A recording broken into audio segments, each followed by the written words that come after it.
lama doa minta istri, nggak dapat. Akhirnya dia dapat istri yang orang-orang mandang istrinya itu benar-benar nggak menarik, giginya melebihi umumnya gigi. Umumnya giginya wanita dan laki-laki dewasa 32, maka gigi istrinya 36, Masya Allah, seperti jumlahnya gigi kuda. Masya Allah, dia bersyukur, Masya Allah, saya dapat istri giginya lebih dari biasanya. Masya Allah, luar biasa. Saya dengar dari Nabi bahwa Allah telah letakkan keberkahan di ubur-uburnya kuda. Nah, saya punya istri yang giginya mirip seperti gigi kuda. Nggak perlu beli kuda, dapat istri, berkahnya istri dan berkahnya kuda gabung. Dan biasanya orang itu kalau giginya lebih sallallahu alaihi wasallam ma kharaja minhu wa asyara biyadihi ila famih illa al-haqq atau kama jaa fil hadits. Hadirin yang kami muliakan, wabil khusus sahibul bait Yai Wahid dan semua sesepuh yang hadir, semoga Allah selalu memilih kita menjadi hamba-hambanya yang diridhoi, menjadi umat Muhammad yang menyenangkan dan menggembirakan nabinya yang mulia, Nabi besar Muhammad sallallahu alaihi wasallam. Hadirin yang mulia, Nabi besar Muhammad sallallahu alaihi wasallam bercerita yang kurang lebih mafhum cerita beliau bahwa dunia ini akan ada batas umurnya. Batas umurnya dunia adalah ketika orang-orang beriman sudah tidak ada di dunia ini walaupun satu orang. La taqumus sa'atu hatta la yuqala fil ardi Allah Allah. Tidak akan terjadi hari kiamat sampai di dunia ini tidak ada orang yang mengatakan Allah Allah lagi, alias sudah tidak ada orang yang beriman. Maka orang-orang beriman di dunia ini adalah nyawanya dunia. Dan itu adalah termasuk di antaranya kita. Semoga Allah kekalkan kita dalam iman Islam sampai kita meninggalkan dunia. Orang iman itu begitu mahal, selemah-lemahnya orang yang beriman, sebab dia dunia gagal terjadi hari kiamat. Maka nanti para hadirin yang kami muliakan, orang iman yang paling lemah imannya, Allah akan membalas iman dia yang begitu mahal di sisi Allah. Ternyata dunia ini tidak cukup untuk membalas iman yang paling lemah. Maka orang yang paling lemah imannya, begitu sudah selesai menjalani proses macam-macam hisab yang dia alami, maka dia akan dipindah ke planet lain untuk membalas iman dia yang paling lemah dengan balasan yang begitu istimewa. Allah akan beri kepada dia surga yang luasnya minimal 10 kali lipat dunia. Maka dia perlu melewati sirat. Sirat ini perpindahan dari bumi ini menuju planet lain. Karena dunia ini terlalu kecil untuk membalas imannya orang yang beriman, walaupun imannya paling kecil. Maka semestinya orang beriman itu dengan dunia tidak boleh tergiur dan tergoda, karena dunia ini begitu kecil dibandingkan keistimewaan iman yang Allah telah hadiahkan kepada dia. Ibarat seseorang memiliki uang triliunan rupiah, mestinya dia sudah gak tertarik dengan uang 1.000, 2.000. Dunia yang hanya begitu kecil ini buat keroyokan orang seluruh dunia.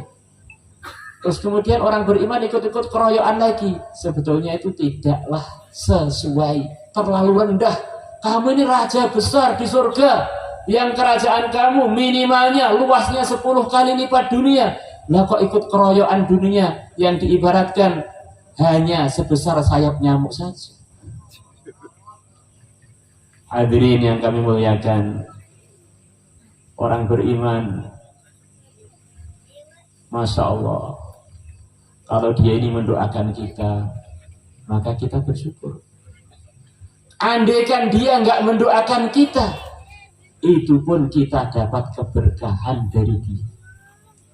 Maka tidak ada orang beriman yang tidak mendatangkan manfaat kepada kita. Akhirnya kita ini melihat tetangga kita, melihat istri kita, putra putri kita, orang-orang Islam yang di Indonesia ini, kita bersyukur. Masya Allah, saya ini ternyata punya teman-teman istimewa, raja-raja besar dan ratu-ratu besar di surga. Mandang orang beriman itu dengan pandangan penghargaan. Orang iman yang paling lemah imannya ini lebih mahal melebihi Ka'bah. Kita kadang-kadang dengar ceritanya Raja Abraha dengan pasukannya bergerak ingin menghancurkan Ka'bah. Akhirnya mereka kualat, dihancurkan dengan didatangi burung ababil yang membawa batu-batu dari neraka. Akhirnya mereka hancur, tidak tersisa. Kadang-kadang kita agak lupa orang beriman. Orang beriman itu lebih mahal melebihi Ka'bah. Berkali-kali Ka'bah runtuh, dunia tidak kiamat. Begitu sudah tidak ada orang beriman, langsung dunia kiamat. Diandaikan di dunia ini semuanya tidak diberi jatah iman, tinggal satu orang, kalau ngaji ngantukan pisan. Tapi dengan sebab dia itu, dunia dengan seisinya itu masih dapat fasilitas dari Allah. Kadang-kadang kita ini bingung mencari wali Allah, sampai pergi ke sana kemari, pergi menjelajah dunia untuk mencari wali Allah. Satu niat yang baik yang perlu dihargai, tapi jangan lupa kita harus baik sangka. Setiap orang yang membawa kalimat la ilaha illallah adalah bagian dari kekasihnya Allah dengan tingkatannya yang berbeda-beda. Karena kadang-kadang orang itu kena pepatah itu, rumputnya tetangga lebih hijau. Wali-wali di sekelilingnya tidak dihargai, malah cari wali kemana-mana.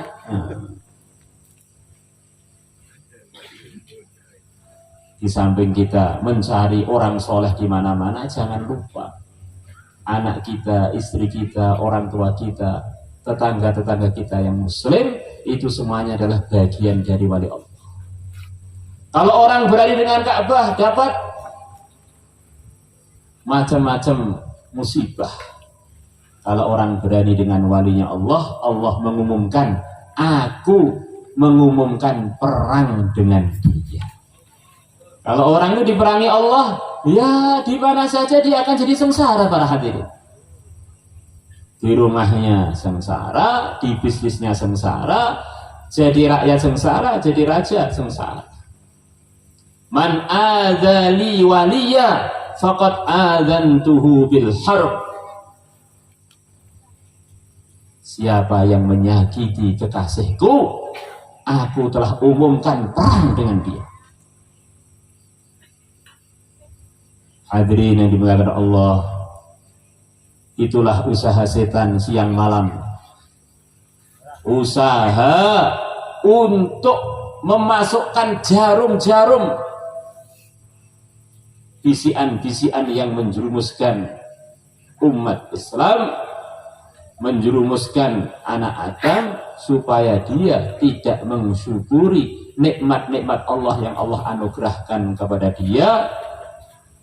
Wabil khusus nikmat yang terbesar, nikmat agama, nikmat iman, nikmat Islam. Setan akan usaha dari depan, belakang, kanan, kiri, akan menggoda manusia biar semuanya terkena penyakit, tidak merasa diuntungkan dengan nikmat-nikmat Allah, dan nikmat yang tertinggi adalah nikmat agama. Kata para ulama, kalau ada dalam satu kalimat lam taukid dan non taukid, apalagi kalau sakilah, itu artinya sumpah.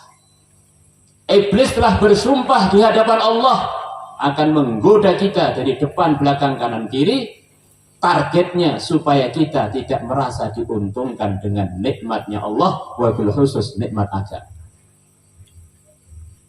Thumma la'atiyannahum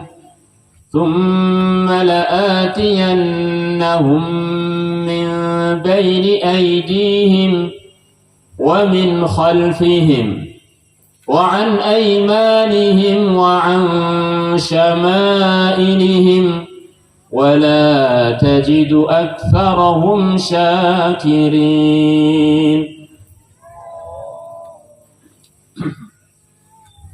Hadirin, kita dulu waktu ngaji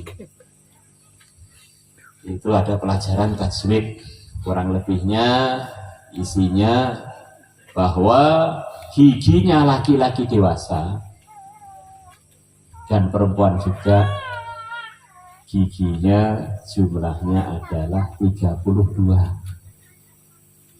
Itu juga kami, wabil khusus saya, termasuk kesenangan saya ngerawat kuda. Kalau kuda itu kuda betina, jumlah giginya adalah 36 kurang lebih. Kalau kuda jantan sampai 40. Maka ada seseorang yang dia ini diuji oleh Allah untuk rasa tidak bersyukur. Jadi seorang anaknya orang terhormat di kampungnya. Maka sudah waktunya dia menikah.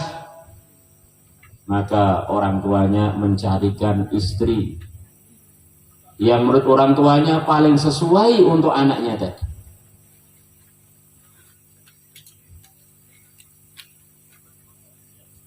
Istri yang paling nurut, istri yang paling cantik, paling menarik menurut ayahnya. Akhirnya dinikahkan dengan putranya. Ternyata putranya ini memahaminya lain. Saya ini sama sekali tidak berselera dengan istri yang telah dipilih oleh ayah saya. Maka anak tadi kalau bawa istrinya naik sepeda motor, sering ngebut, begitu sampai dekat polisi tidur, diri mendadak.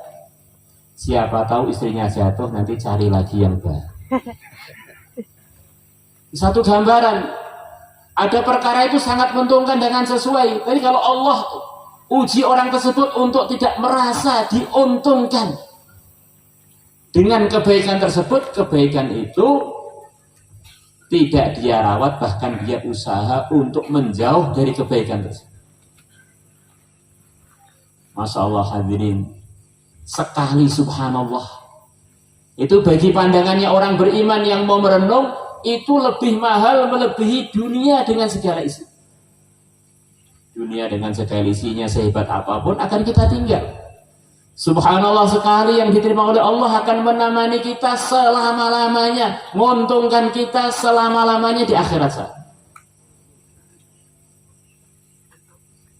Yang kedua, ada seorang yang Allah telah buka bagi dia pintu bersyukur.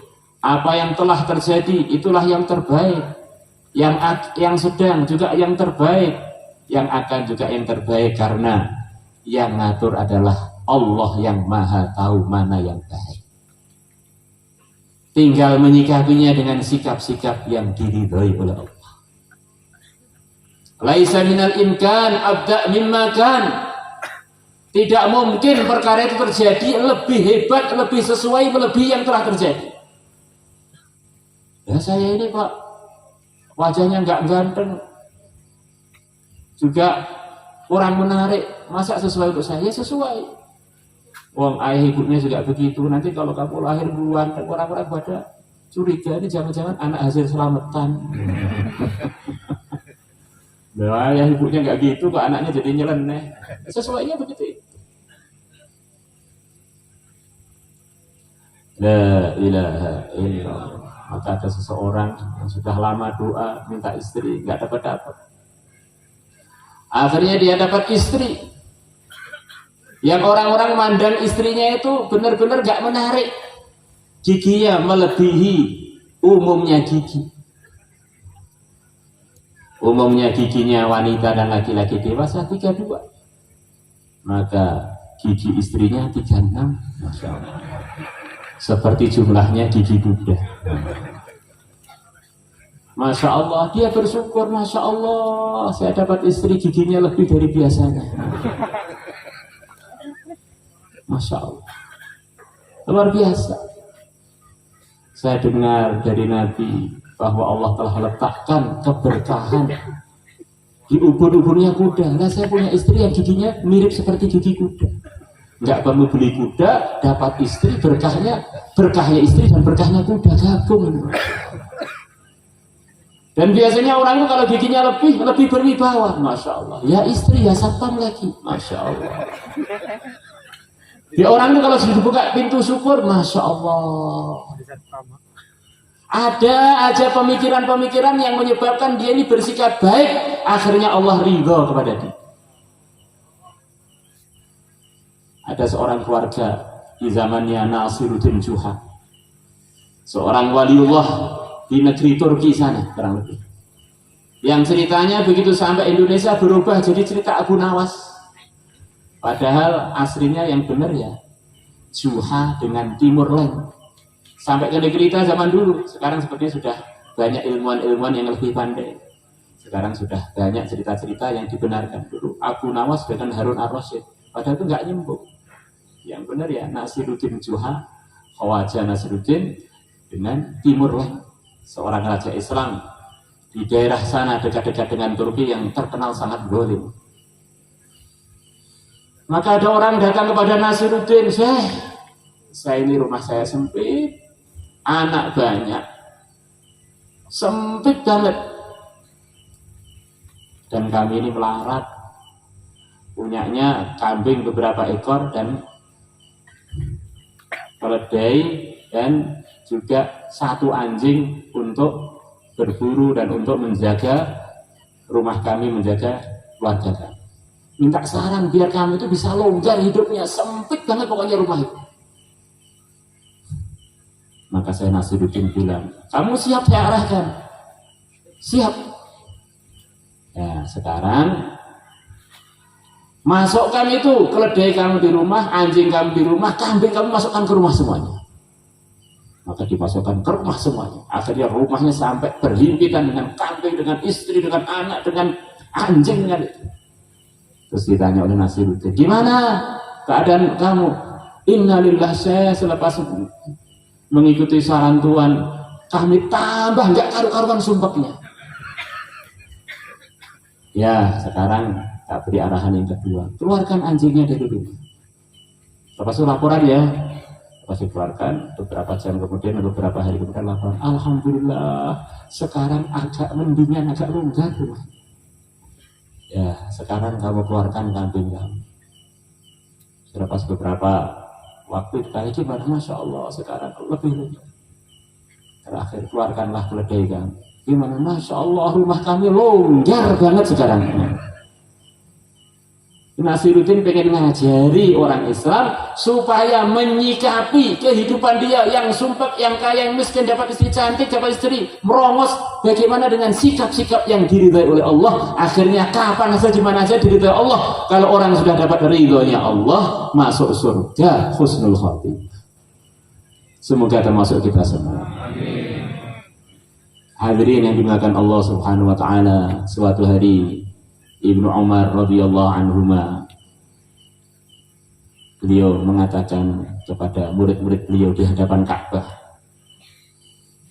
seakan-akan beliau berbicara dengan Ka'bah.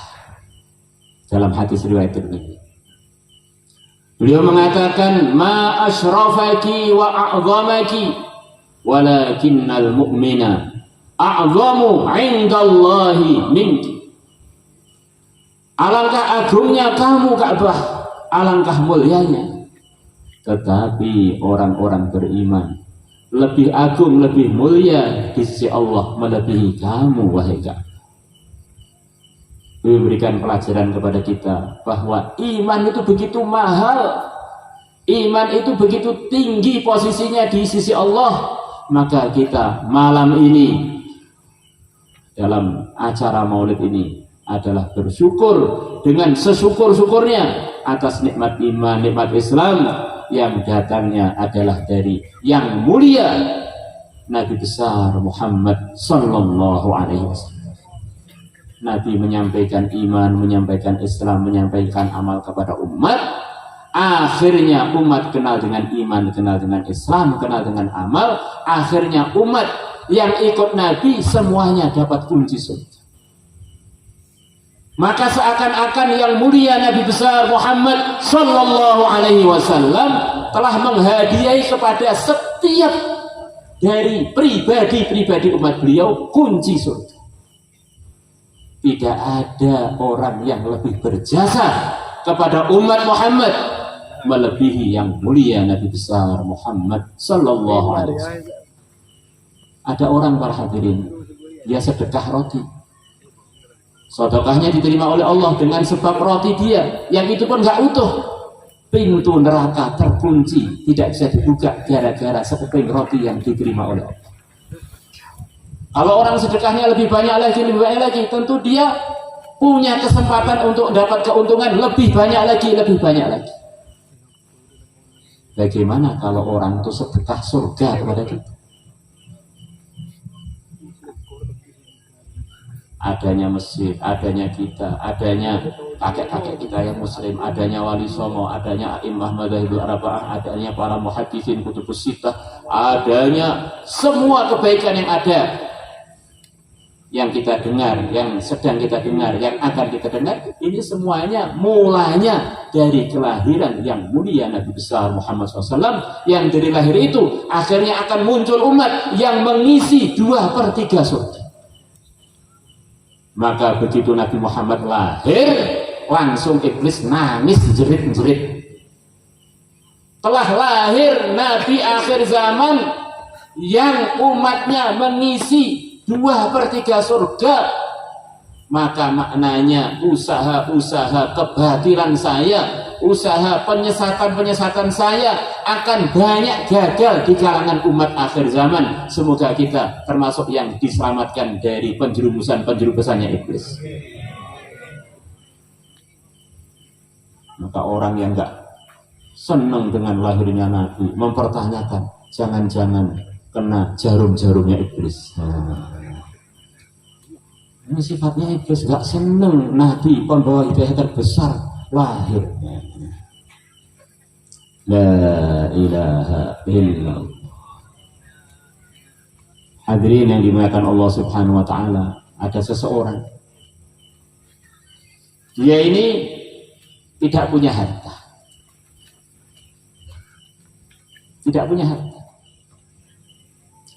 tapi dia punya orang tua yang kaya raya dan dermawan dan sangat perhatian kepada dia. Maka saking sayangnya pada anaknya, setiap hari anaknya itu diberi uang 10 triliun oleh orang tuanya.